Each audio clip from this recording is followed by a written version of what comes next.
the last one for the year. That is good news. Do we have any new guests? I don't think we do. We do right now. One new guest.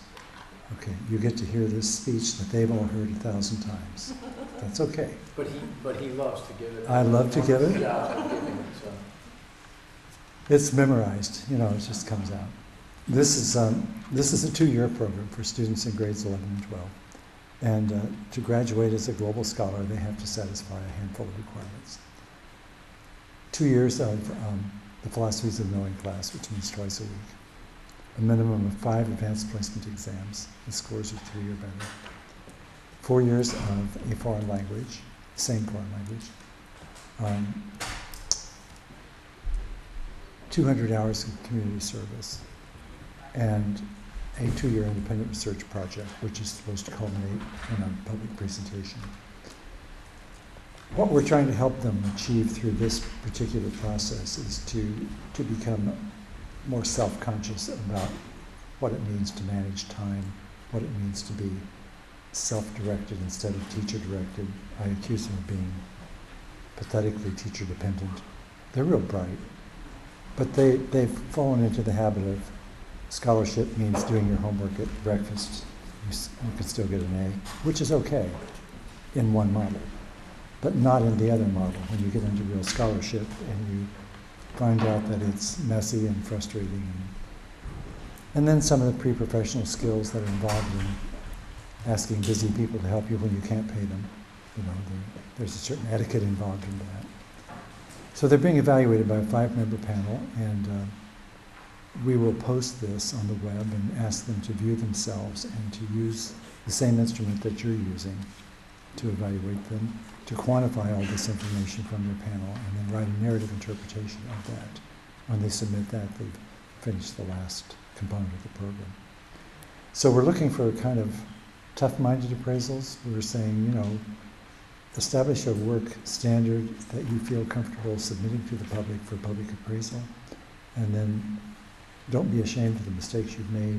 Learn that that is part of scholarship. So we're not just wanting pats on the head, we're wanting some teeth to it. So give it to him. He's ready. Students in the first year are usually introducing the speakers, and Dan has asked his friend Nathan to introduce him. So I'm going to introduce Nathan Maitalka, who will do the honor of presenting the last presentation.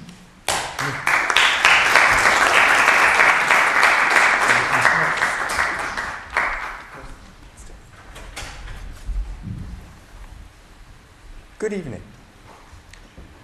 In the Philosophies of Knowing class, we fill out a peer evaluation. Several of my peers suggested that I always think that I'm right, and they were right about that. When I first met Dan, I wasn't really sure that I liked him, because he also always thought that he was right, even when we disagreed. But of course, that just means that he was wrong a reasonable amount of time. Even so, he has managed to acquire several sort of impressive achievements. He got second in the Siemens competition. He has taken 12 AP exams, getting 5s on all of them, even physics and music theory. He also will probably take 6 more this year. He was the student council secretary. He was also the Model UN Secretary General. He's competed very successfully in numerous math competitions and maintained a 4.0 GPA throughout high school. All of this time, he also was performing in band and orchestra for a total of 4 years. He edited the school newspaper and the Artisan, and he ran cross-country and track. He also recently added male presidential scholar from Indiana to his impressive list of achievements. So obviously, he fills his time with, a smattering of activities in a couple of different areas. But as time went on, I came to realize that for once I was wrong about something. Shocking, I know. Dan has a quality that I value very highly, and that is that he wants more out of school than just getting a good grade. He wants more out of school than getting a diploma. He really wants to get better. He wants to learn something. And that has served him well at Park Tudor and will continue to serve him well at Harvard next year, where he plans to major in computer science. Another quality of his that will help him at Harvard during some of his more difficult courses is his supportive, and group-centered attitude. He was my teammate in several competitions, including Miami of Ohio and the Axel All-Stars competition, which was held in Raleigh last year. In many of these competitions, he's always helped people get better. He's assumed a leadership position, and he's, of course, done his part in all the programming. He was also a national finalist in Cyber Patriots, and he placed first in the IUPUI computer science competition this year. So obviously he's pretty good at math and science. That's a stereotype. But also he's just interested in learning. And that's part of why he's so interested in history, for all of its complex interrelationships. And obviously he's interested in religion, the topic of tonight's presentation, which is more specifically the global emergence of modern religious fundamentalism. Okay.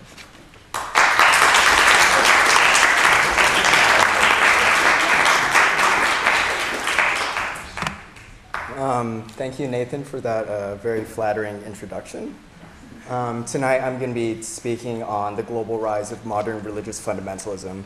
And I'm hoping that over the next hour or so we can together come to a better understanding of religious fundamentalism, because it's a topic that's thrown around a lot these days, but there's also a lot of misinformation about it out in the world, and a lot of stereotypes and such that I hope to at least address in the next hour. So before I begin the meat of my presentation, I'd like to thank some people who were pretty pivotal in making this entire project come together. First of all, my friends and family, without whom I would not have been able to complete this while still retaining some semblance of sanity. Mr. Famusa, who is the senior dean, a college counselor, and a history teacher here at Park Tudor. Mrs. Carol Rogers, who is a POK teacher who has taught me almost everything I know about religion. Ms. Marco McAleer, my non-West and AP World teacher. Ms. May Jafari, who is an engineering and technology librarian at IUPUI. And Mr. Christopher Gregory, my dear friend who is just generally made of awesome. I'd also like to thank Mr. Stotts for helping out with the technology this evening and making sure that everything runs smoothly and does not explode in a show of sparks or anything. I'd like to thank Dr. William Beeman, who is my mentor for this project, and without whom I would know basically next to nothing about this project. And last but not least, I'd like to thank Dr. Guffin, who is the gracious program coordinator. He's a selfless mentor who really helps us become a better version of ourselves. So a general outline of my presentation. First, I'm going to be talking about a general definition and some basic characteristics of fundamentalism.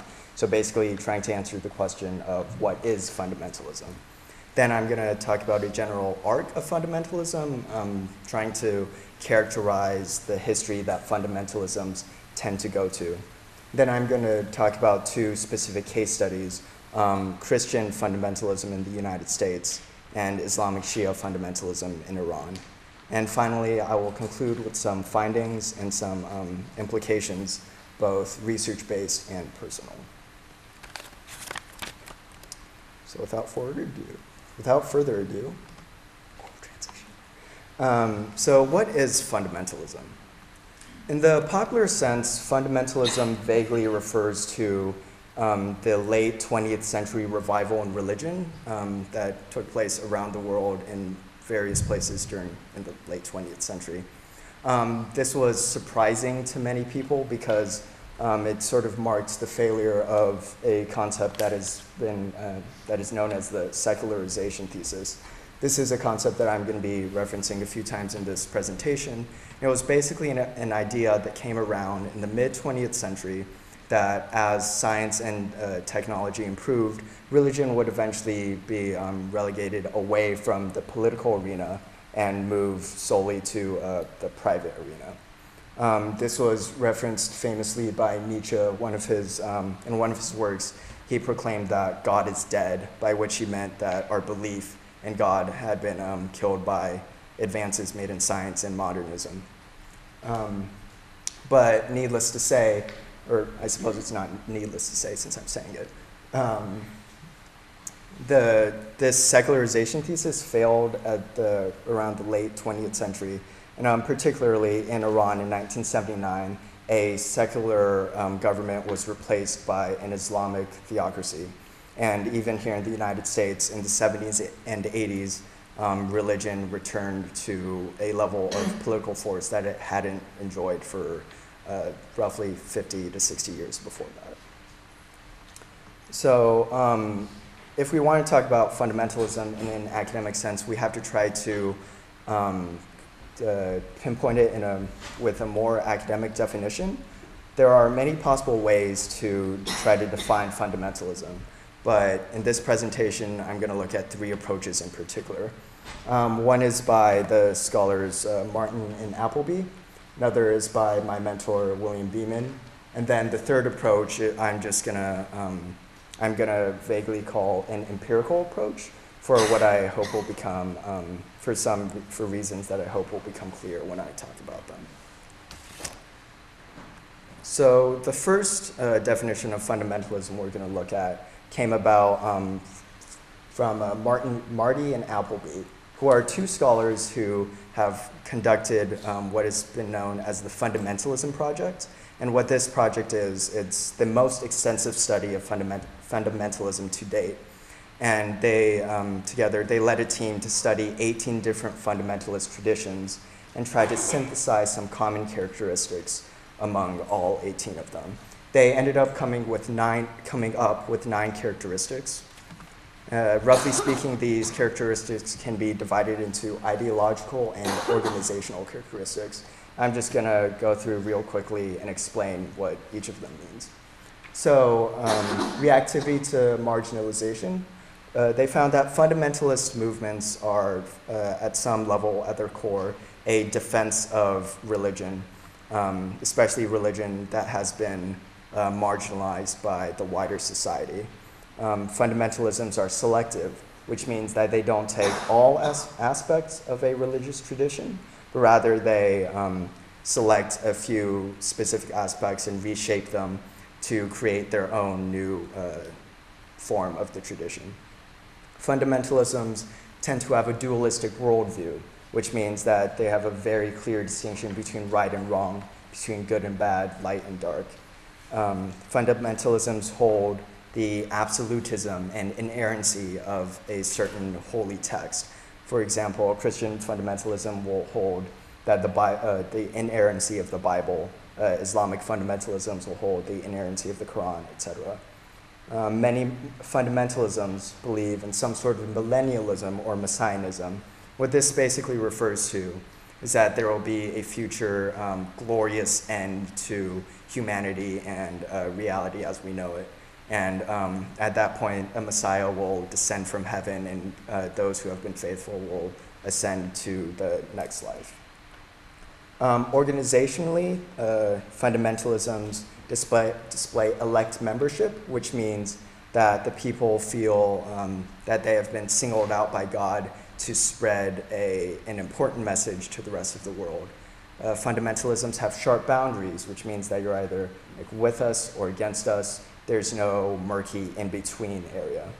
Fundamentalisms have authoritarian organization, which means, and this refers to the observation that most fundamentalisms tend to be led by very charismatic leaders who hold a great deal of power within their traditions. And then there are also various behavioral requirements, including proper speech, proper dress, proper versions of sexuality that fundamentalisms tend to emphasize. Now, on the surface, this definition seems very comprehensive and seems to capture all the different aspects of what makes a fundamentalism. But unfortunately, it isn't perfect. There are some problems with it. Within the same fundamentalism project that this definition was published, so it was a 5-volume work. This was published in one of the volumes. In a later volume, one of the scholars pointed out that only 2 of the 18 traditions studied score high on all 9 traits, whereas some traditions that weren't studied and are generally considered non-fundamentalist, such as, say, Jehovah's Witnesses, score high on all 9 traits, but for some reason we don't consider them fundamentalist. So those are some of the shortcomings of this definition.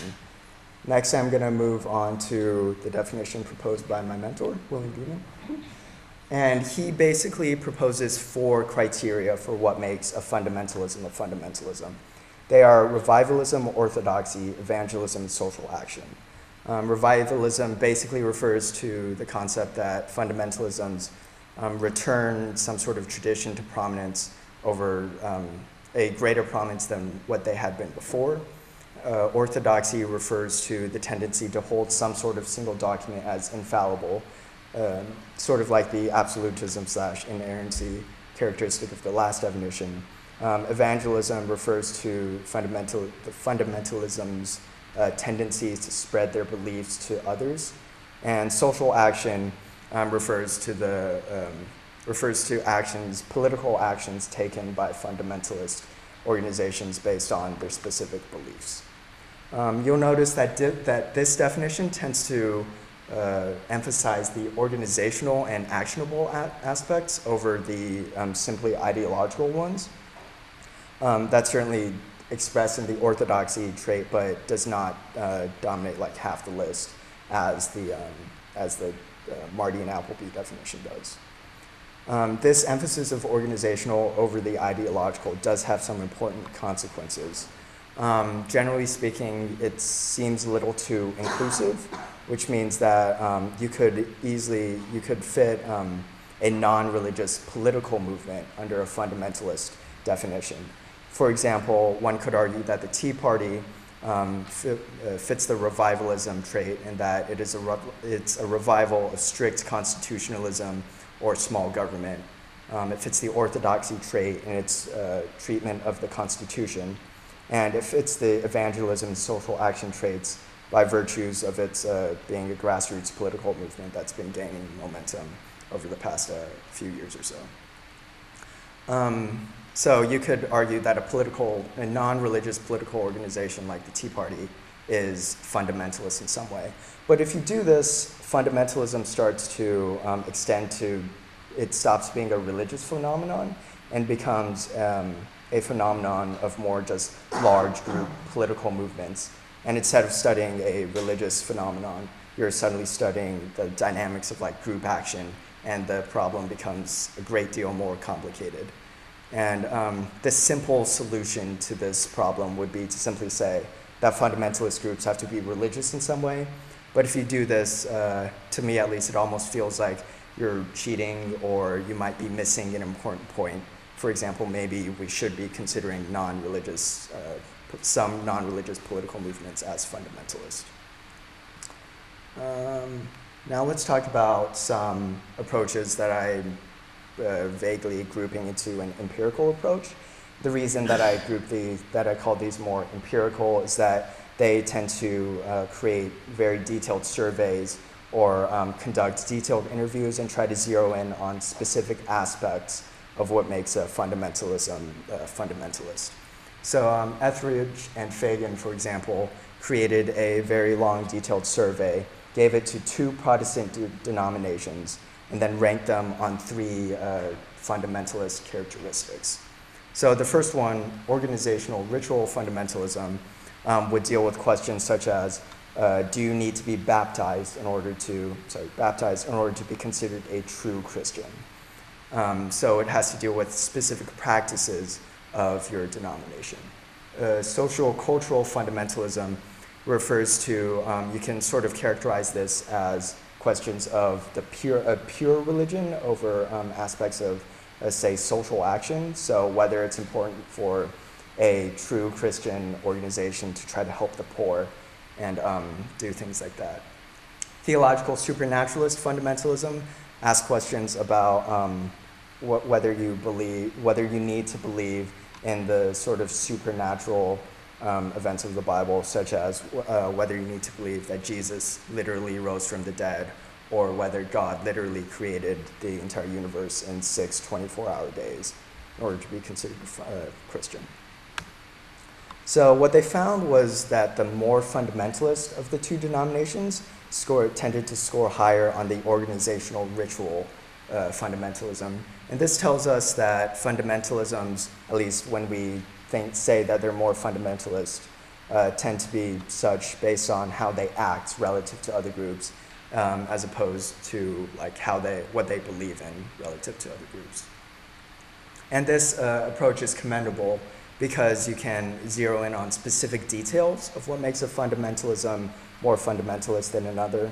Unfortunately, the shortcoming is that it's extremely labor intensive to first of all create the survey and then interpret the results of the survey in some meaningful way. Another empirical approach to dealing with trying to characterize fundamentalism was conducted by Monroe and Crady. What they did was they conducted a series of interviews with 14 Muslims from the entire spectrum of like fundamentalism. Some of these Muslims were secular, some of them were fundamentalists, some of them were somewhere in between. And they found that the biggest difference between the fundamentalist Muslims, the secular Muslims, is that with regards to their religion at least, the fundamentalist Muslims valued the interests of the group over the interests of the individuals. And this is a very lucid and interesting conclusion, but once again, the major shortcoming is that it's very time and labor intensive. And I think it's telling that they only had time to interview 14 people.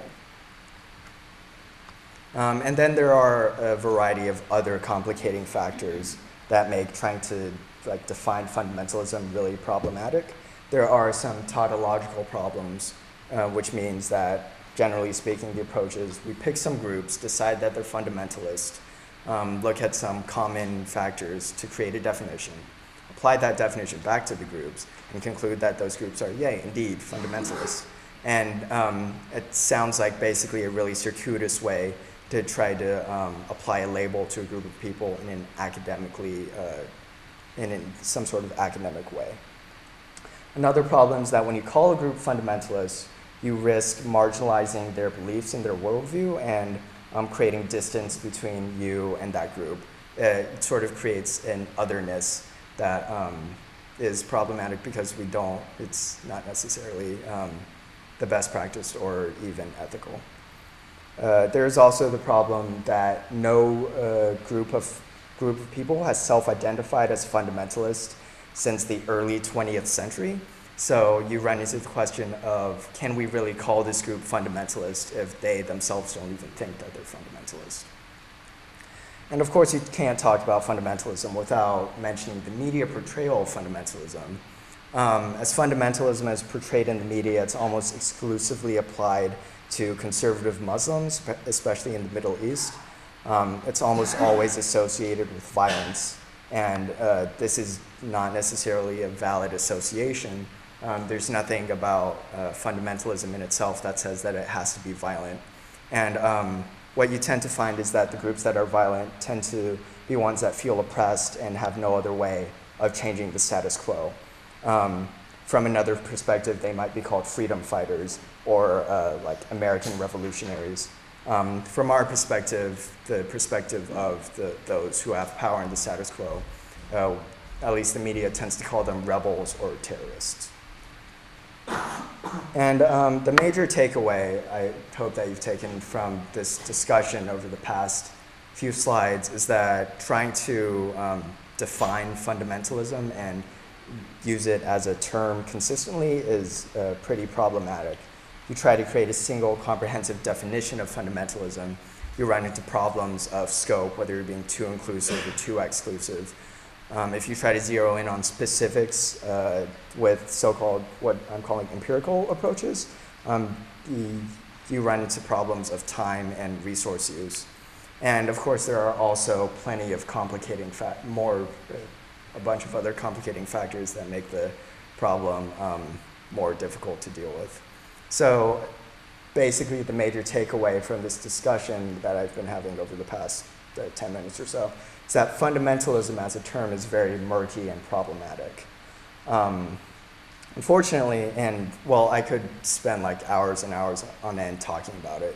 Unfortunately, this is a presentation on the rise of fundamentalism, and as such, at some point, we have to start talking about like fundamentalism as a coherent thing.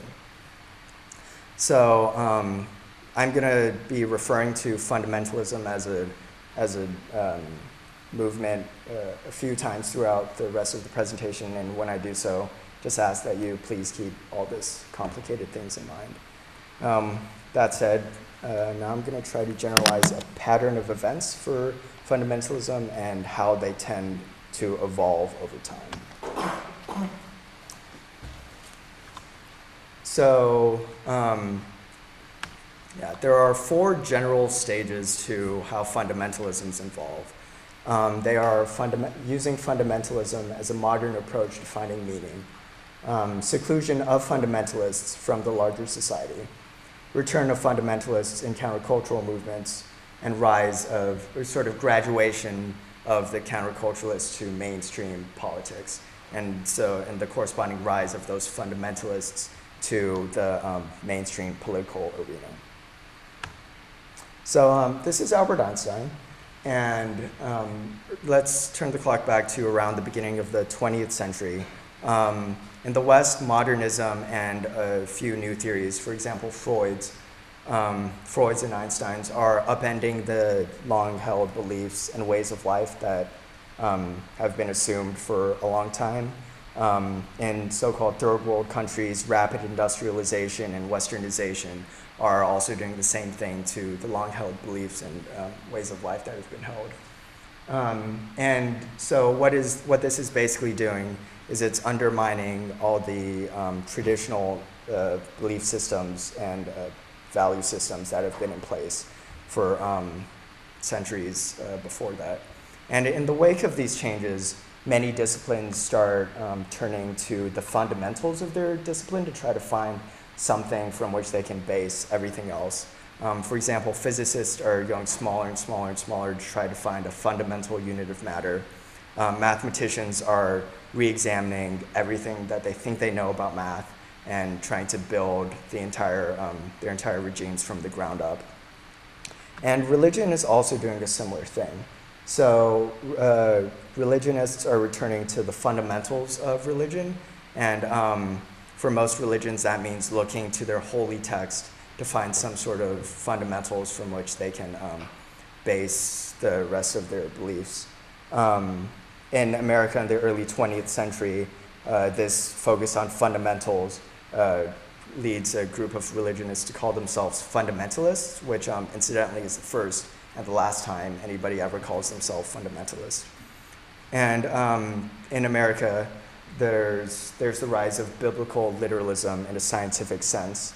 And what I mean by that is that for the first time, people are trying to empirically prove that events in the Bible actually happened, such as they're trying to prove that, for example, that Jesus was literally reborn.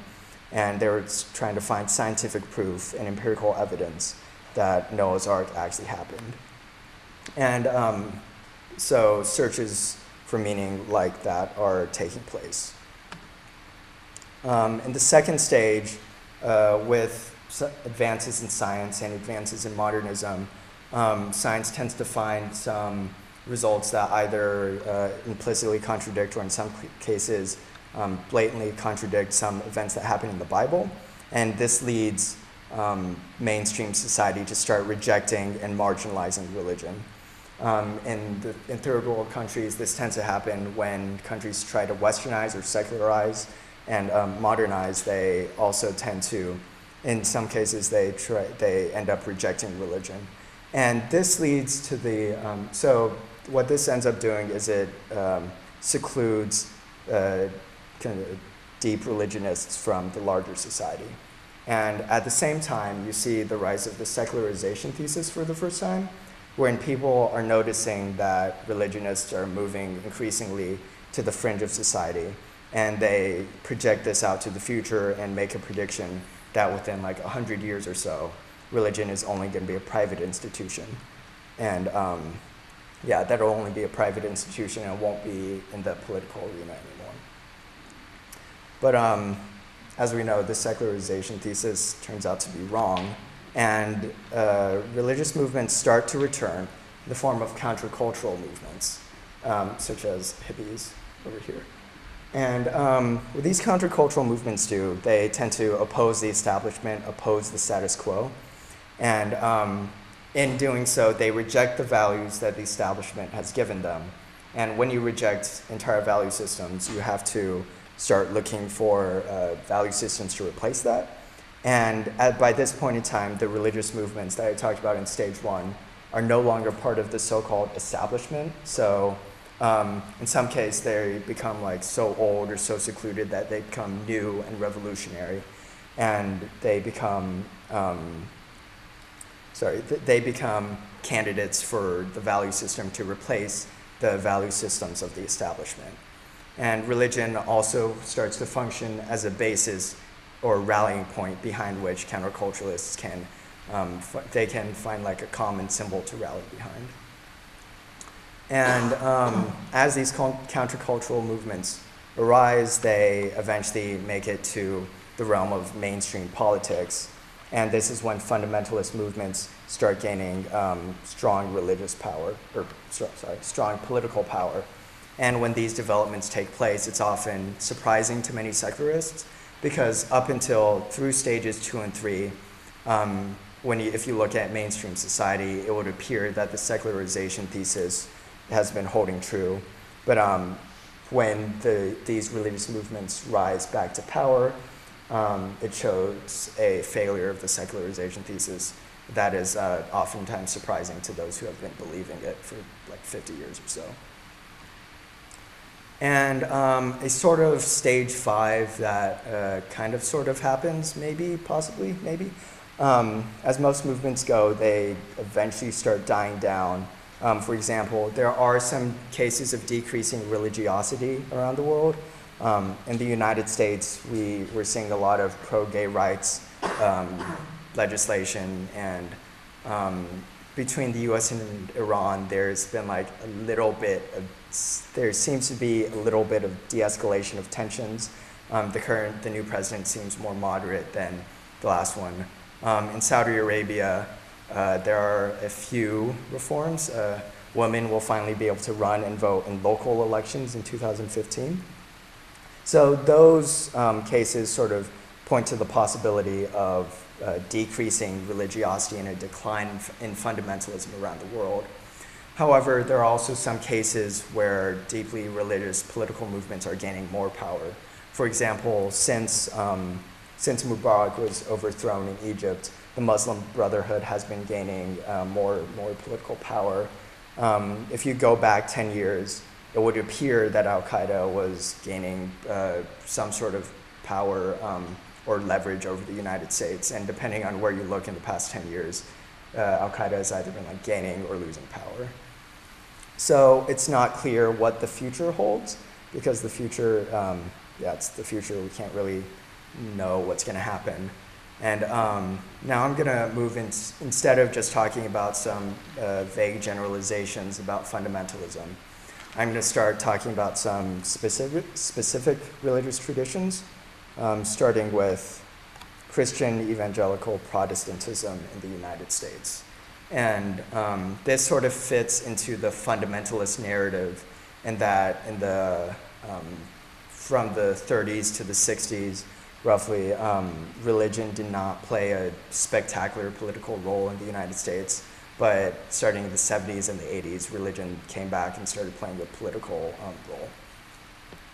But before we talk about that specific rise in fundamentalism, we're going to talk about some specific historical context that has to do with the United States. So the United States was first settled by Puritans and Pilgrims who were, first of all, Protestant, and second of all, very, in most cases, very religious.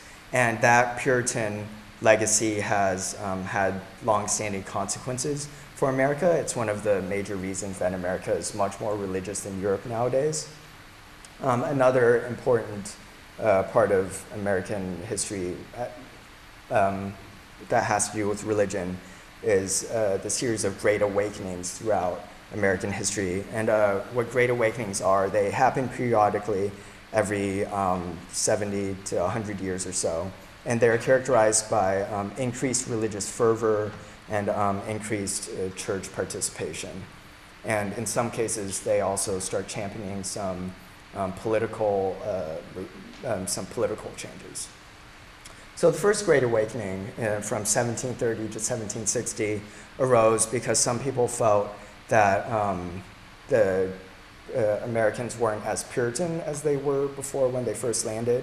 So this led certain preachers such as George Whitefield, Jonathan Edwards, to start giving very emotional, very enthusiastic sermons.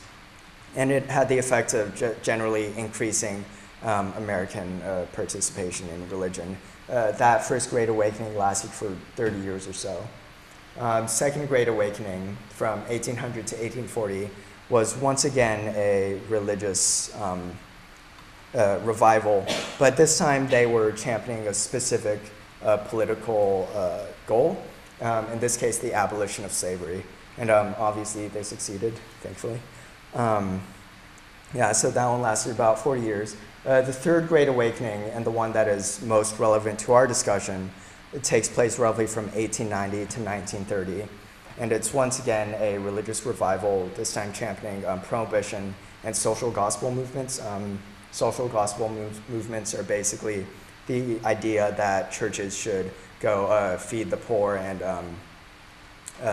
feed and help the poor. And So the Third Great Awakening is actually where stage one of fundamentalism in the United States starts. And so during the Great Awakening, this was early 20th century, biblical literalism for the first time came into wide use, and at least an empirical or scientific approach to it. Once again, trying to prove that, trying to find empirical evidence that certain events in the Bible happened. It was also the first time that the term fundamentalism was used, because once again, religionists were returning to the fundamentals of Christianity to try to find some sort of meaning. Stage two corresponds to the end of the Third Great Awakening, and it corresponds to a specific event, specifically the Scopes trial. Some people call it the Scopes monkey trial. What that trial was basically about was a school teacher decided to teach evolution in his classroom, even though it was illegal according to the state law. And so he was put on trial, and the trial pitted Clarence Darrow versus William Jennings Bryan. Clarence Darrow was on the side of the school teacher. William Jennings Bryan took the other side. And throughout the course of the trial, Clarence Darrow asked Bryan a number of pointed questions. And what basically happened was he made Bryan seem like he was backwards, or he didn't really know what he was talking about in some sense. And this trial at the time was highly publicized around America. And the effects on religion in America was that in the mainstream, people started rejecting this literalist interpretation of the Bible. And that's led to the seclusion of these deeply religious people. Stage three starts up around 30 years later with the countercultural movements of the 1960s. And these movements arose in response to things like the Vietnam War and just generally trying to oppose the man and bring about change in American society. In doing so, they reject the values of the establishment that were given to them. And these values, in many cases, needed replacement. One scholar, for example, argues that one of the reasons why The Lord of the Rings was so popular was because The Lord of the Rings presents a very black and white narrative of good versus evil, where either Sauron the Black or Gandalf the White, and there's not really any in between. Another scholar argues that Doctor Who, which for those who are unfamiliar, is a British TV show, and wherein the main character flies around through time and space and saves entire civilizations. And the main character has a very strong moral compass and a very strong idea of right versus wrong. And this scholar argues that one of the reasons why Doctor Who plays a similar role to religion, in that that the main character's moral compass and ideas of right versus wrong sort of supplement and replace the values that these countercultural movements have rejected. And of course, when you're looking for values to replace establishment values, you can turn to religions.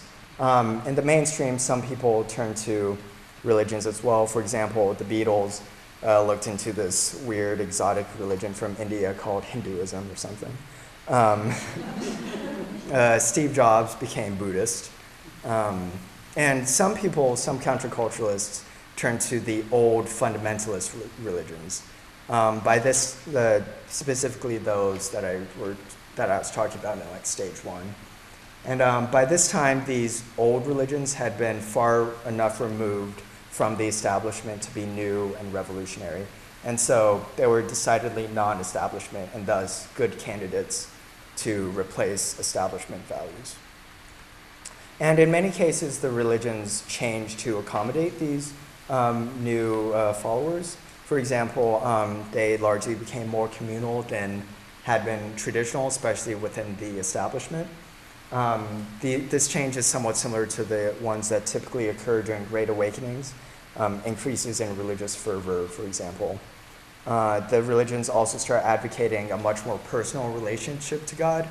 And one scholar in particular, Tanya Lerman, did a study on one of these denominations and found that contrary to what you might think at first, these religions also adapted to the changing landscape of America by allowing and expecting doubt and skepticism. So in a culture where doubt and skepticism are sort of things that are normal for everyday life, the religions adapted to also start allowing and dealing with them within their religious traditions.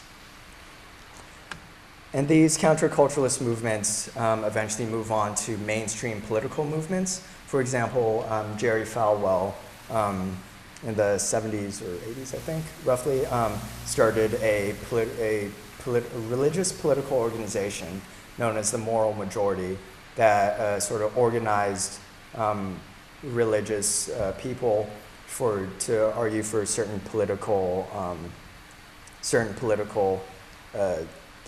things.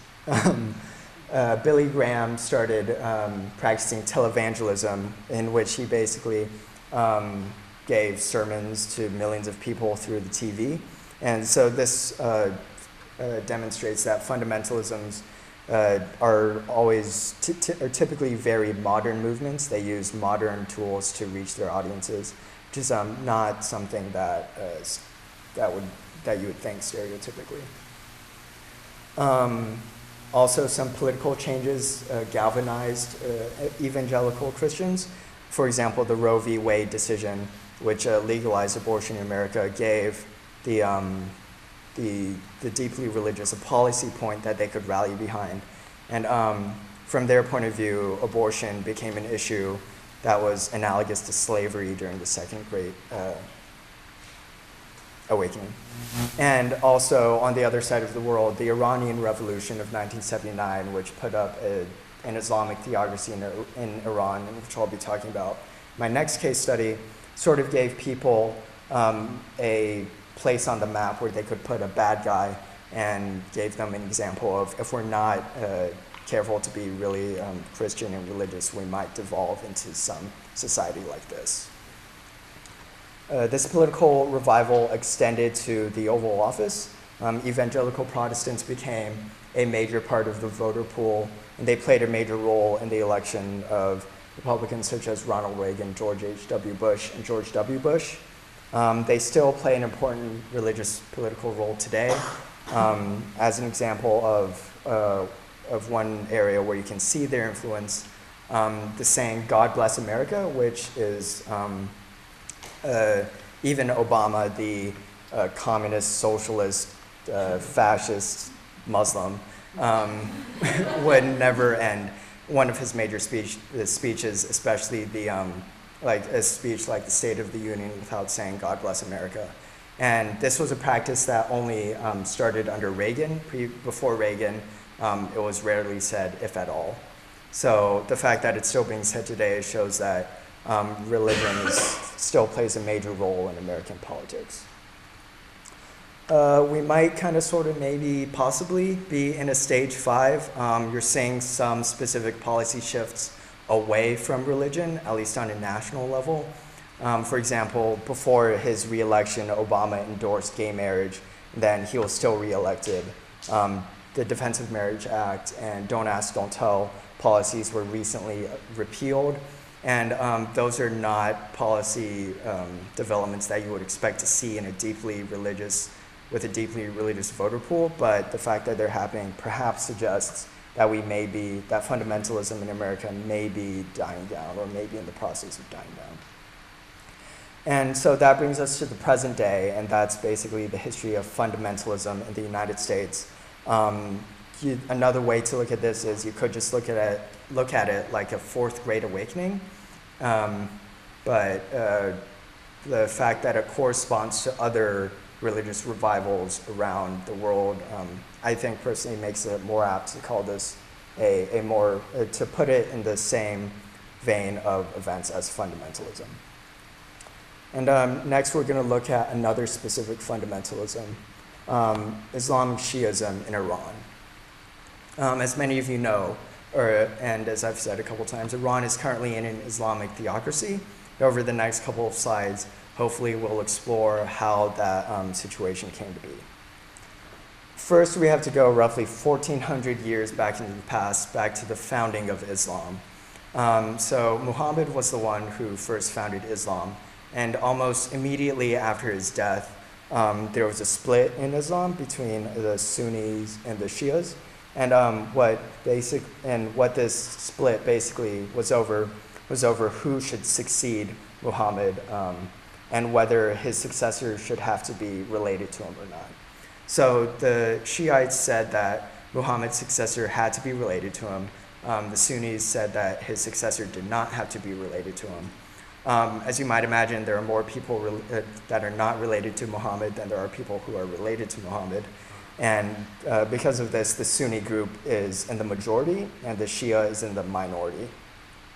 And over the past couple hundred years, this has created a rebelliousness streak within the Shia tradition that will become important for Iran around in the late 20th century. Speaking of which, Shiism first came to Iran in the Safavid dynasty in the 16th century. And previous to this dynasty/empire, Iran was predominantly Sunni. But then Shah Ishmael, who founded the Safavid Empire, when he took over Iran and founded the Safavid Empire, he made the official state religion Shiism and forced the population to convert. There are a number of reasons why he might have done this. One of these is possibly that he was trying to distinguish the Safavid Empire from the neighboring Ottoman Empire. Ethnically, the Iranians are Persian, which is importantly and ethnically distinct from those who are in the Ottoman Empire. The Ottoman Empire was run by Turks, as in the people from Turkey, but they ruled over a largely Arab population.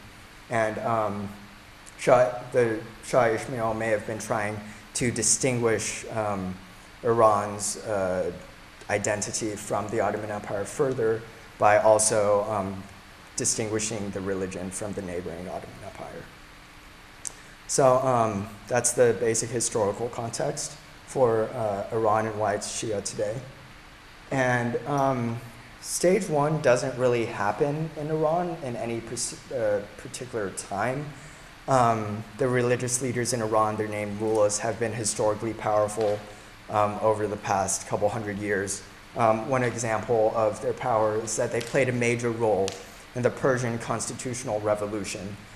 This was an anti-imperialist revolution against the British Empire, and what it did was it established a parliament in Iran for the first time, and nominally at least it achieved independence from British imperialism. This happened in 1905 to 1907. Unfortunately, for the next 20 years or so, the British still had de facto control over Iran. So while they didn't technically control Iran, they still controlled its politics and its economy. But that changed with the establishment of the Pahlavi dynasty in 1925. Unfortunately for the religious leaders, the Shah Pahlavi, the first when he came to power, started a program of secularization and modernization, and this pushed the religious leaders to a position of seclusion. And so this is where stage 2 happens, roughly 1925-ish, and at this point, the religious leaders have just been pushed to seclusion. Stage 3 doesn't happen for another 60 or so years, and in between, I'm going to call this stage 2.5, the context for stage 3 that took place over the next 60 or so years. So around the beginning of World War II, Shah Pahlavi I stepped down from power, and his son, Shah Pahlavi II, came into power. And at first, he maintained very limited control over Iran's politics and typically just deferred legislative decisions to the Iranian parliament.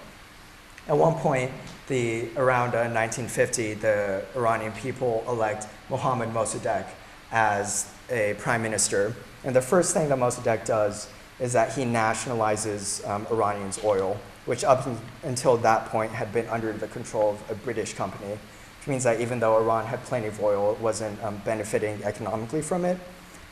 So he nationalizes the oil. The British company, oil company, as you might imagine, is a little angry. They go to the British government and say, do something about this guy. The British government go to the CIA and ask for help to try to stage a coup of Mossadegh. And so they go and ask for help. And from the Americans' perspective, Mossadegh's nationalization looks a lot like communism. And this is in the 1950s, where any step towards communism is inherently bad and evil, because we're in the Cold War and we have to beat the USSR at everything. And so in 1953, the British and the CIA stage a coup, which they take down Mossadegh and put in his place Shah Pahlavi II again, this time as a puppet dictator of Iran. So what this means is that the Shah takes much more direct control of Iran's legislature and its policies, but he's actually being controlled by America at this time. And so what's basically happening is the Shah is selling oil very cheaply to America. America's selling him weapons. Everybody's happy except for the Iranians. And throughout his reign, the economy starts to suffer. At one point, the Americans tell him, you need to put in some sort of reforms or you're going to be overthrown. In the mid-60s, the Shah implements a series of reforms that he calls the White Revolution. They're land reforms that are designed to improve Iran's economy. He tells the Americans that they work. They don't really actually work. And as a result, anti-Shah and anti-Western sentiments start building. These sentiments have, in a sense, been building since 1953, because the people in Iran generally know that something about the coup of 1953 was fishy and that the Americans probably had something to do with it. So these anti-Western and anti-Shah sentiments boil over in the Iranian Revolution of 1979, which is led by the religious leaders. And in the place of the Shah's dictatorship, they establish a religious theocracy. Now, it can be, you can make the argument that a revolution like this was bound to happen at some point, that at some point the Iranian people would have taken back control of their government from the Americans. But what's less clear is why this revolution had to be a religious one. After a closer analysis, there are a few reasons why why the religious leaders were the ones who were most likely to overthrow the Shah. And one of the major reasons was that the religious leaders were a lot better organized than any other group, than any other anti-Shah group that could have taken over. The other two candidates for taking over the Shah were the communists in Iran and the liberal leftists who wanted some sort of return to like Mossadegh's regime. And unfortunately, neither of those organizations were really well organized enough to really be able to stage a revolution against the Shah. The religious leaders also had the advantage of having a common symbol for people to rally against. And Iran's position as an underdog relative to the United States also offered a nice analog to the Shia rebelliousness that that had been going through the Shia strain of Islam for the past 1,000 years or so. So fast forward to the present day, Iran is still a theocracy. There are potentially some signs pointing to it maybe not being as much of a theocracy, moving towards democracy. Specifically in 2008, there was a Green Revolution where predominantly young Iranians demanded some more democratic reforms. The current president, President Rouhani, is relatively moderate, at least compared to his predecessor. But these are sort of just small possible indications. The future of Iran is unknown, as is the future of anything. So where Iran will go in the future is well, only the future can tell. And so that ends my second case study. Now I'm going to transition to some findings based on research. So from my initial discussion on the term fundamentalism and why it was really problematic, basically I found that the term fundamentalism is hard to define. It's almost racist in some ways. It's a new form of Orientalism, or it creates an otherness that sort of allows you to discriminate against certain cultures. Another problem with characterizing fundamentalism is that historians have a lack of historical perspective, which means that because we're either still in the throes of fundamentalism or fundamentalism just ended, we don't have the time to see which developments were really consequential. We, of course, don't know how these fundamentalist movements are going to turn out, so it's hard to be able to synthesize everything into a coherent narrative. Specific conclusions for my case studies. The two case studies both seem to follow a similar arc, a similar historical arc in some sense. The ways that they went through the 4 stages of fundamentalism were different for each case, but they both at least seem to go through them. It appears that stage 2, the stage of seclusion, is the most important, because at least in Iran, stage 1 wasn't a specific concrete stage. Stage 3 took place over a few months, so it wasn't a lengthy stage. And so it seems that seclusion seems to be most important in a fundamentalist group's rise to power. This might seem counterintuitive at first, but there are 2 possible explanations. First of all, when you seclude a group, you start an echo chamber effect among that group, wherein the members of the group only talk to each other, and then as a result, they only sort of affirm their own beliefs, and those beliefs become calcified and solidified over time. And another reason why seclusion may be important is that if a movement is secluded, at some point later on when you're trying to overthrow the status quo, the fundamentalist movement is not part of the status quo, and you can use it as another way to overcome the status quo. And the importance of this seclusion raises an important question about the future of these movements, because if you want to believe that these movements are going to die out eventually, then you kind of predict that the movements are going to start dying out over time, and eventually they'll be in a position of marginalization and seclusion. But that was the same position that they were in stage 2, and if they can recover from those, and if that seclusion was actually important in giving them power, then a future dying down of a fundamentalist regime may only give it the tools and the context it needs to rise back up. And so you can kind of see this cyclical cycle happening, such as maybe the Great Awakening and the series of Great Awakenings in the United States. Or maybe, who knows, one day these religions actually will stabilize. As I said before, the future is the future, and we don't know what's going to happen. There are also some further implications that my research has brought up, questions about the limitations of a secular approach. Throughout this project, I've tried to take a very third-person and objective look at fundamentalism, and so in other words, this is a very secular approach to fundamentalism. But because fundamentalism and secularism seem to clash so often, I have to ask myself the question of what I may be missing from the secular approach. And that question could easily be explored, or not easily, would be an interesting topic to be explored in a future project, as well as how to deal with that problem. There is also more practically implications about how to deal with clashes between fundamentalists and secularists, because of their differing worldviews, they tend to favor different political solutions to problems. So for example, when you have one secularist nation, say the United States, and a fundamentalist nation, say Iran, and they have different political objectives, there's going to be a clash between those two worldviews. If you don't deal with that in a careful way, you could lead to World War III, which I don't think anyone wants.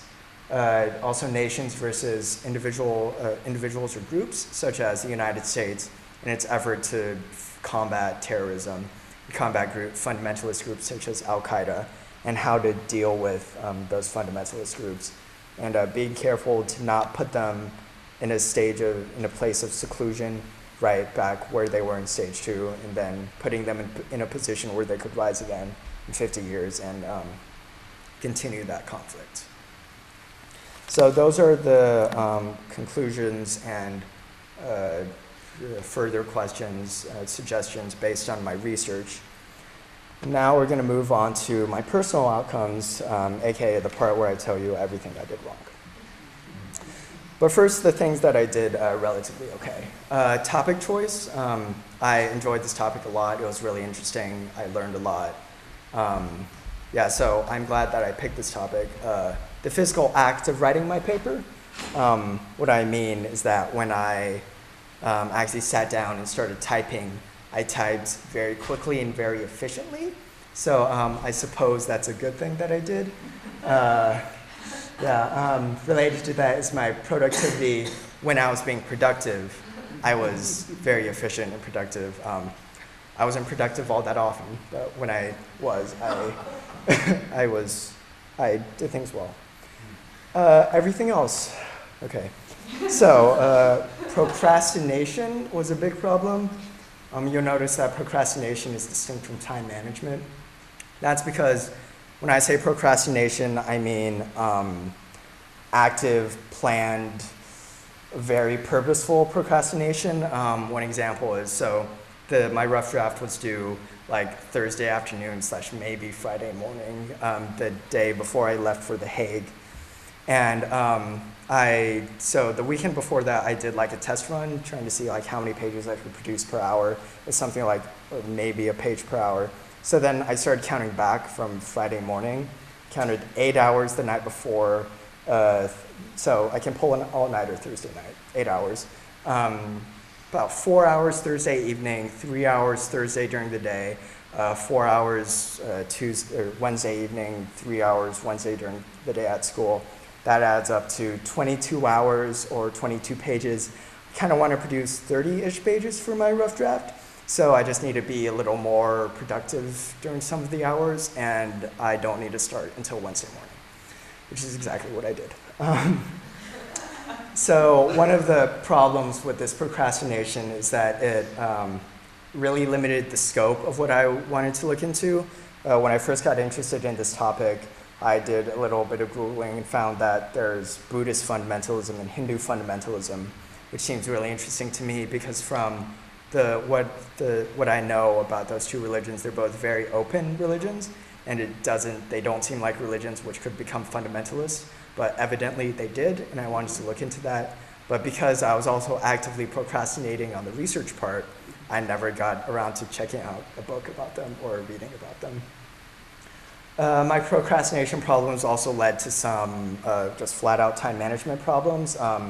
There were a few deadlines near the beginning that I just flat out missed. For example, I think I picked my topic like 2 quarters late, maybe. I found a mentor a few months late.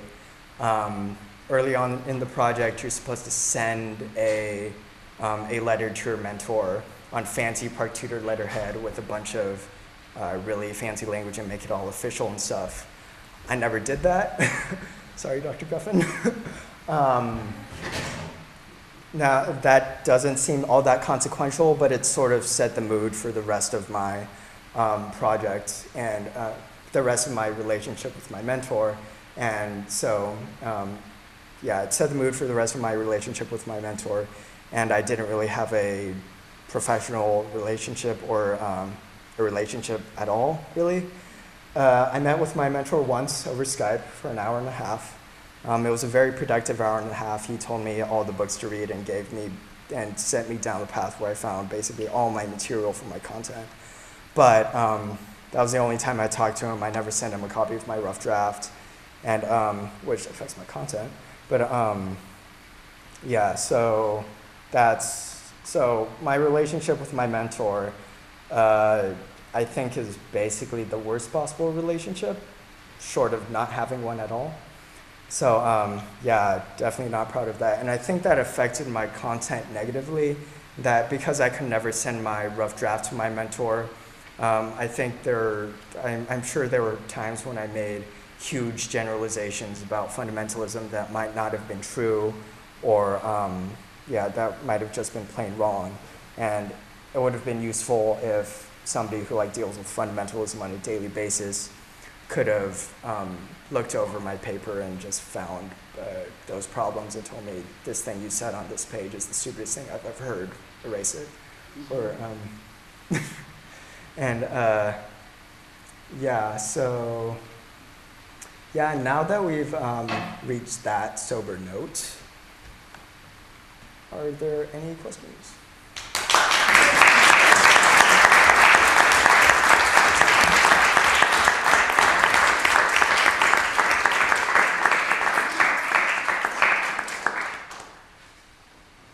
Victoria. Just want to say that presentation was good. It was Thanks. very nice. And you, at the beginning, you were talking about the secularization thesis, and you state that it's just wrong. Have you ever considered that, do you have a specific reason for saying that it's flat out wrong? Or could you perhaps take a path and say that maybe it's not fully fleshed out, like maybe there is this drawn out period of death, but when you're when you're marginalized, you have either the choice to go down quietly or just come back, face the blazing. All right. I think as far as the secularization thesis is concerned, for the time being, it seems to have failed. It's very possible that sometime in the future, the thesis might come true and religion might go down the path of to permanent marginalization. But at least the path that religion has gone down definitely has not been a simple linear path where it just quietly dies down with no periods of coming back up. So in that sense, I think to answer your question, for the time being, I think it's failed, and the narrative that it proposed certainly isn't the narrative that has come true. It might happen in the future. The future is the future. I don't know it because I'm not the doctor. Yeah, so, yeah. Ms. Mackie. Dan, I really, really enjoyed that, and it's a subject that fascinates me as well. I was curious why you chose to sort of focus on the stages of fundamentalism, because I think the fundamentalism in Iran comes out of an anti-imperialist orientation, whereas the fundamentalism in America has different origins. And so it seems, as does fundamentalism in India, which is more a result of the Muslim-Hindu split inclusion to Pakistan. So I was kind of curious why you were more drawn to looking at the stages of the fundamentalism rather than what they oppose. Okay. And I'm going to add one more question. All right.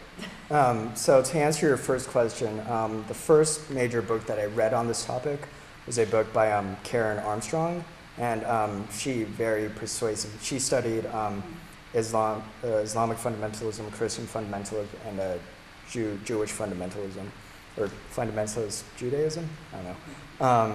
And she very persuasively put the different movements into these stages. So I think psychologically, since that was the first scholarly approach, like the first scholarly thing that I looked at, it probably framed the rest of my research. And also, I think putting into stages let me see that stage 2, the seclusion, as I think that helps to emphasize that seclusion from the larger mainstream society, which I think ended up being important. Sort of a life cycle. Yeah. Sort of a butterfly. Yeah, fruit fly. The other one, I lost, but I'll just ask this one. You say in your paper that since it is often, okay, you say this is an important distinction when attempting to craft public policy, since it is often the actions of fundamentalists that worry political leaders and not their ideologies per se. And if you compare that with another ism, which is, one of the ones that we've been most against, communism, we did focus on the ideology as well as the action. So why do you think, I think you're right, and that sentence sort of, I stared at it for a really, really long time and thought about it. Why do you think people are more worried about the actions of the fundamentalists when in many ways it's the ideologies that are more frightening? I think in terms of the historical context, I think, so my feeling is that part of the reason is that fundamentalism has arisen in a time where tolerance is sort of the liberal Western word of the day, where you have to be tolerant of different people's beliefs. And I think part of the reason why we make that distinction between fundamentalists' ideas and their actions is that because, at least now, we're sort of in an area where it's more politically correct to say that you can, that someone can believe whatever they want as long as they don't do something illegal or hurt somebody else based on it.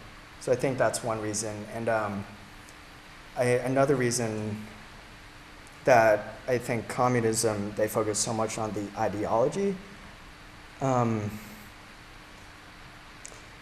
I want to say that that I think there was a lot more heightened anti-communism. I'm not sure if this is necessary. Okay, so I think this might be true. That anti-communism in America in the 50s was, I think, a lot more heightened. Like, you couldn't come out and say that you were in any way communist or socialist, whereas nowadays you can come out and say that you are, like, religious. And I think also contributing to that is that America, like nowadays, within the political establishment, there are deeply religious people in the establishment. And that wasn't necessarily true of communism in the 50s and 60s. Mrs. Rogers. Very good. Very good. I really liked it. Several thoughts and questions. Is this all just an intellectual exercise? Does fundamentalism really have inherent within its own calcified structure the inability to change? I know it can adapt, but can it reject its basic tenets, which are rejection of the modern? Well, can it change? Is this just, are I'm we not just sure. spinning our wheels, trying to figure out how we can keep people from bombing abortion clinics or carrying 200 schoolgirls off into slavery? Are we just going through the Western motions of horror, but not anticipating that there would ever be any real change in fundamentalism? That's an interesting question, very difficult one. my feeling is that there's probably some way to try to convince people not to to take like violent action, because I think there are people who hold deeply fundamentalist beliefs, but that don't take like violent action.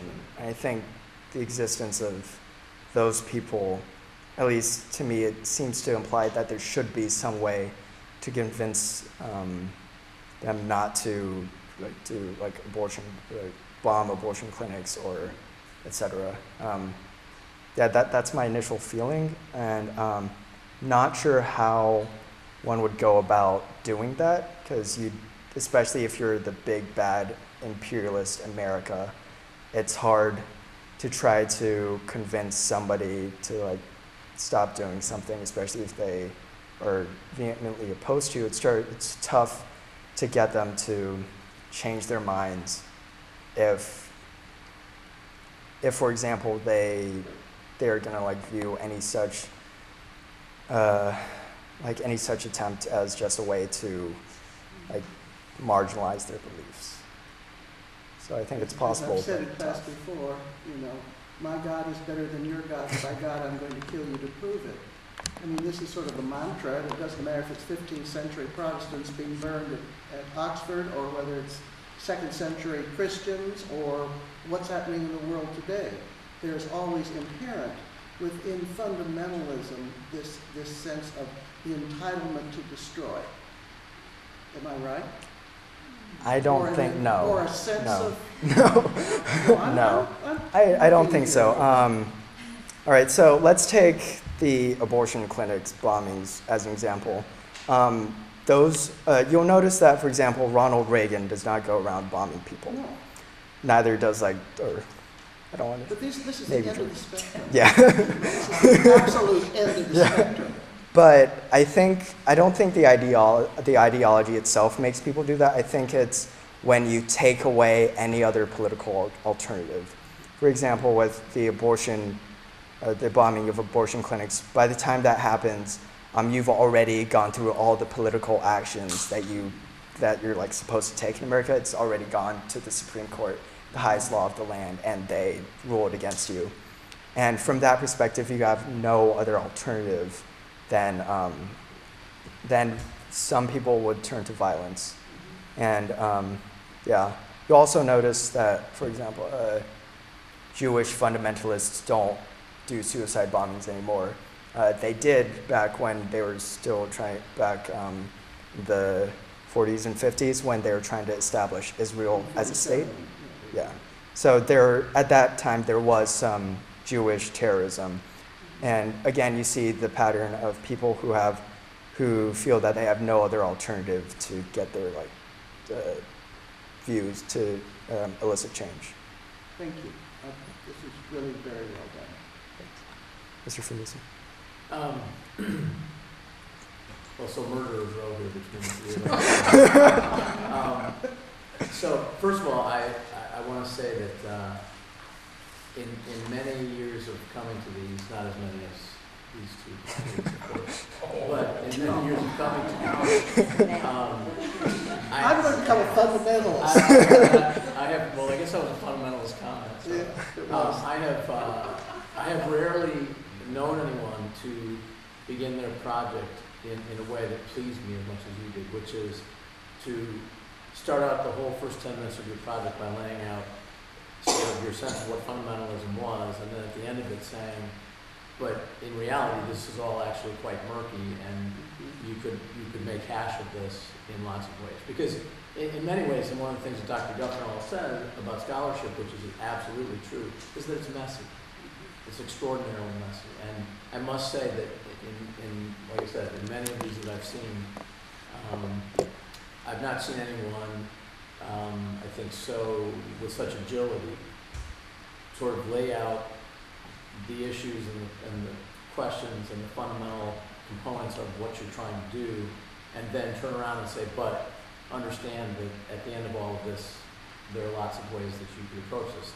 So I appreciated that a great deal, and I also Thanks. appreciated the sort of jump you made then, by faith almost, ironically, into saying, now having said all that, so that we can move forward and actually have a discussion and a study, I've got to actually get past that and pretend as though I'm working with workable definitions of fundamentalism and so forth. So I want to compliment you on that at the outset. Thank you. I thought that was really intellectually agile, and I've not witnessed that a whole lot in terms of Thanks. the beginning of someone's presentation.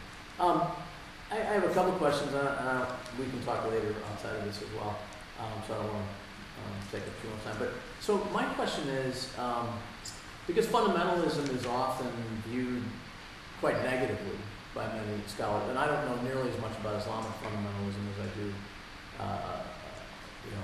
American evangelical fundamentalism, which was a considerable part of my study, having had a master's degree and doing a Master of Arts in American Religious History. So my question is, do you think that, and I don't know if you've done any research on this, but I'd be curious to get your thought after having done this.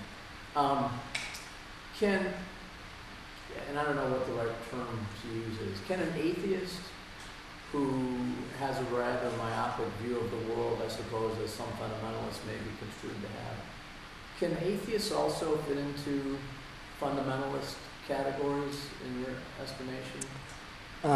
Ms. Macker just shook her head. Well, I no. saw her shake her head. But Yeah. I'm asking you what you think. I already know what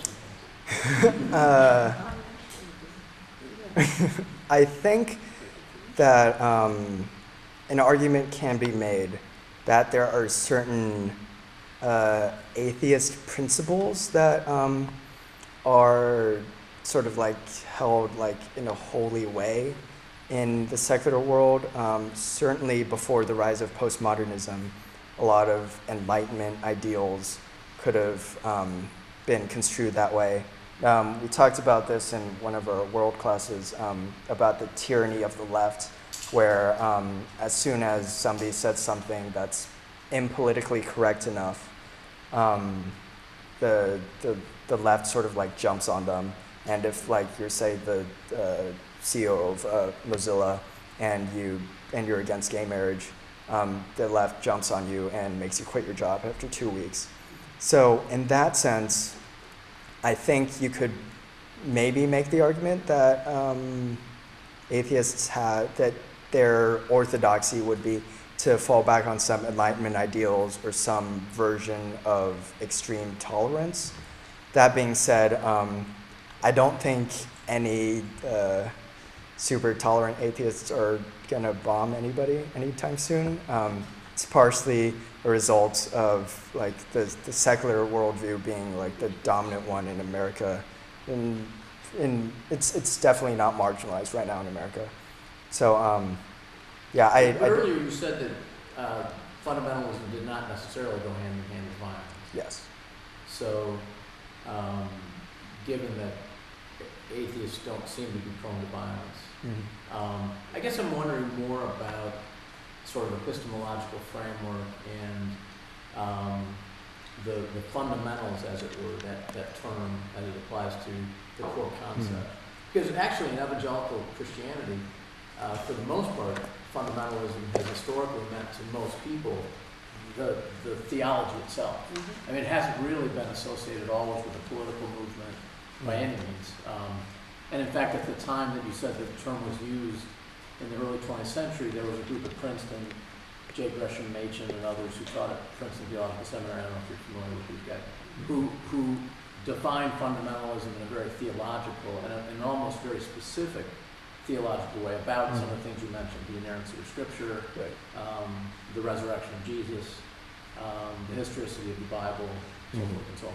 Yeah. So I guess in my mind, the reason I ask that question is because sometimes I view that fundamentalist sort of mindset to be fairly similarly present in atheists, in some cases, certainly not at all, in terms of saying, hey, fundamentally these things are true, whereas the fundamental Christian sometimes absolutely says fundamentally these things are true. So that's why I asked the question in terms of, I guess, more of the concept of, believing in the tenet of fundamentals. Something just popped into my head. I don't think in a postmodern era that's any sort of fundamentalist atheism is going to come into play, because postmodernism, I talked about this briefly in my paper, but postmodernism holds that like nothing is really true.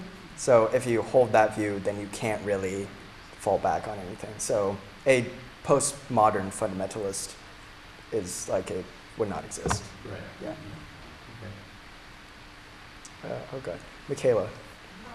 So you talk a lot about fundamentalisms moving into stage 5 and further decline. Mhm. Do you think that in order for that to happen, it's more of a change in political representation or more of a growing intolerance and kind of attack and loss of faith among the community? So do you think that if we were going to try and lessen fundamentalism's problems in the Middle East, we should focus more on empowering people politically in the Middle East, or focus more on a kind of dismantling and educating people as to why fundamentalism might be wrong? That's a good question. It's hard to say, and I think it changes based on which fundamentalism you're talking about. I think in the United States, it may be that, I'm not sure, I haven't done like a study on this. My feeling is that it's that people are actually believing in like the number of people who believe in Christianity is declining, I think. It could also be I think in the United States at least, it could also be a tolerance thing. I think in Iran right now, what's prompting those like specific changes are that economic sanctions are just really painful for the Iranian people, and at some point it becomes economically infeasible to continue to try to continue the rhetoric, a lot of the rhetoric that we saw under Ahmadinejad. So in Iran, I think that's what's happening. I can't speak to the rest of the Middle East because I didn't look into them that much, and they're complex, multifaceted, etc. So yeah, kind of sort of answer your question. I have a question, and I know that you haven't done any kind of a study on Al-Qaeda, but since we've been talking about the issue and comparing the fundamentalists here in Iran, I guess where do you see Al-Qaeda in this? So Al-Qaeda is definitely fundamentalist, and I think it sort of exemplifies that idea that these movements will only really turn violent if they feel that they have no alternative. So those supporting Al-Qaeda may feel that the great American imperial machine has too much control over the Middle East, and that they have no alternative. So it's kind of, I'm not sure that it fits like neatly into some like puzzle piece, but that's kind of where I personally, with the limited things that I know about them, where I personally see them right now. If that makes sense. Matthew. So my limited knowledge of the world has led me to believe that I might have a legitimate question that might have also been answered during the talk. So I'm just going to go into this. So this talk is of course about religious fundamentalism. Do you think if there was like non-religious, just for example, something like politics, would the fundamentalism or the stages of fundamentalism would be significantly changed? I think in order to have a study on non-religious fundamentalists, you have to find non-religious fundamentalists first.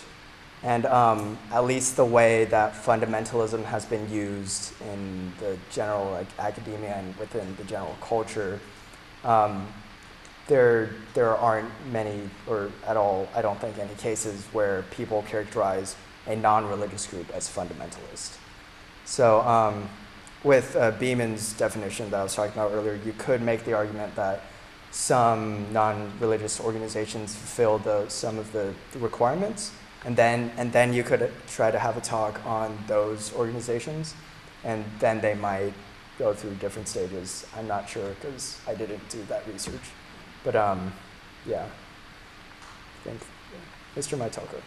I want to understand a little bit more about the differences between movements and individuals. So in other words, as a transition from the seclusion in stage 2 through the counterculture stage 3, and then the resurgence of power, that's sort of at a movement level. But the individuals, you don't have a large group of individuals who are going out into seclusion and talking. You probably have a small core of individuals, and they're creating this purity of focus that then arises and draws followers, because people are in this counterculture mode and they see lack of ability to influence things, lack of power, and then they glom on to something that gives them hope and gives them personal power and a feeling of belonging to the group.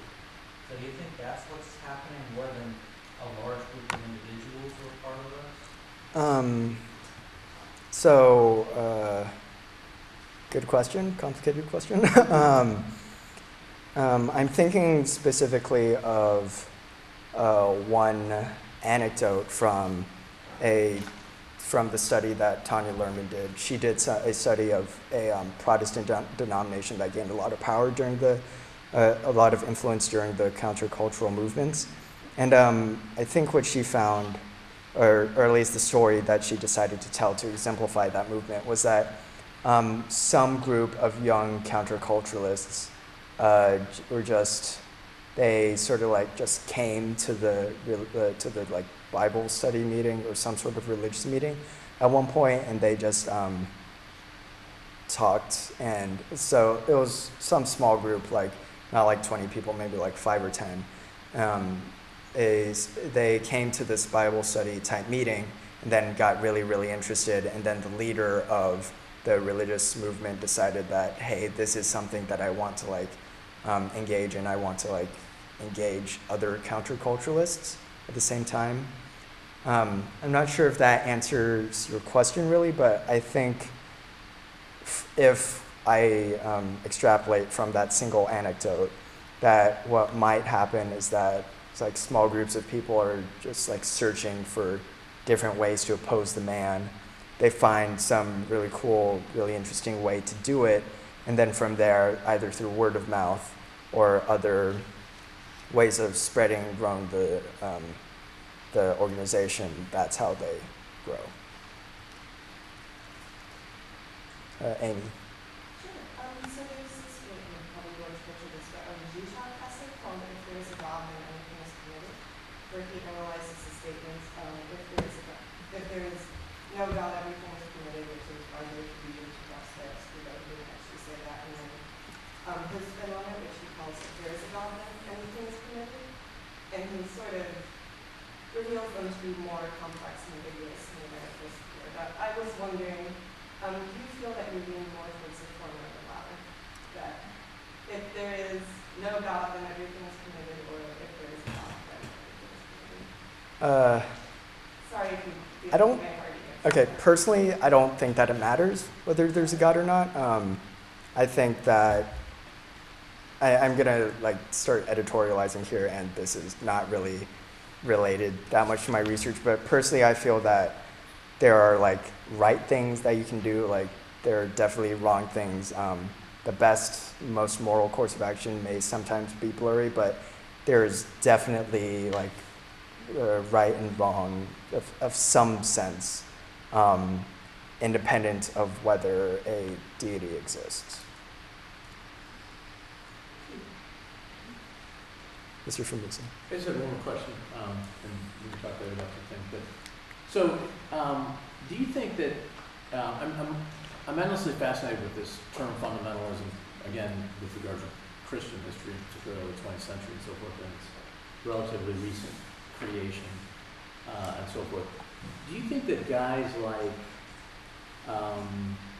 in terms of again fitting even the stages, not to mention the fundamentals and so forth, do you think that guys like John Calvin, if you think about back to your Western Civ studies, Martin Luther,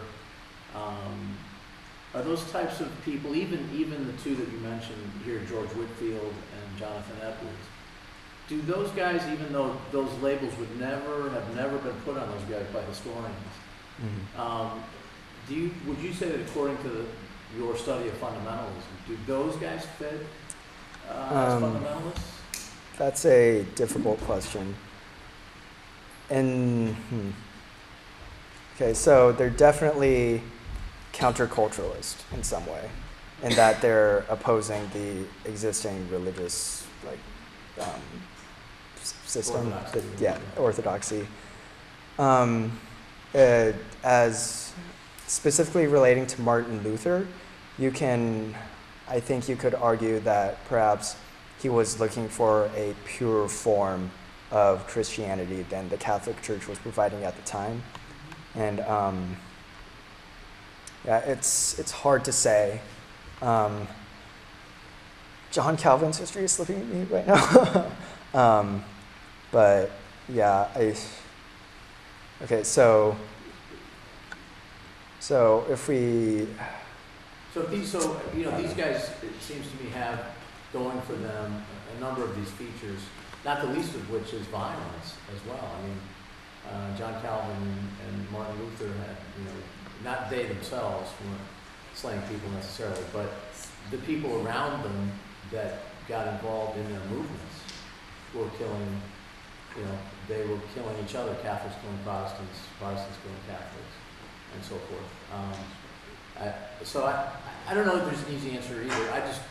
Your research and your sort of whole topic intrigues me with the concept of fundamentalism, because it's never really been historically drawn back to those types. Yeah. But if you think about church history in some ways, and maybe the good Reverend would have some thoughts about this at some point as well also, they strike me as fundamentalists in many of the ways that your research indicated, even though that term would... I will say that one major difference is I don't think they were secluded at any point from the larger society until after they did their 95 Theses. So if you're saying that when Martin Luther pinned the 95 Theses on the wall, or supposedly pinned, that at that point he was a fundamentalist, then he would not fit the mold of what fundamentalisms have tended to go through, at least from what I've studied. So. But then he did have to run away afterwards. He never expected that to happen, though. I mean, we're over time. We've gone over that time. Oh, yes. Sorry. Then I want to